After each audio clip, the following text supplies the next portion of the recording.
ভাব হলো এটাই যে তিনি নিজের প্রত্যেক পরিশ্রমের প্রতিফল প্রার্থনা করেন।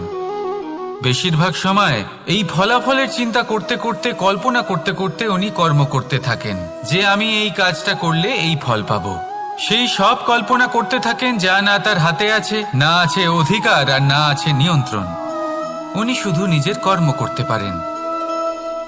উনি কি ফল পাবেন তা তার হাতে কখনোই নেই। তাই আপনিও শুধুমাত্র কর্ম করতে থাকুন, ফলের চিন্তা করবেন না।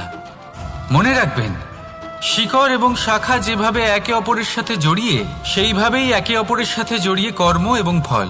যেরকম কর্ম আপনি করবেন সেরকম ফল আপনি অবশ্যই পাবেন।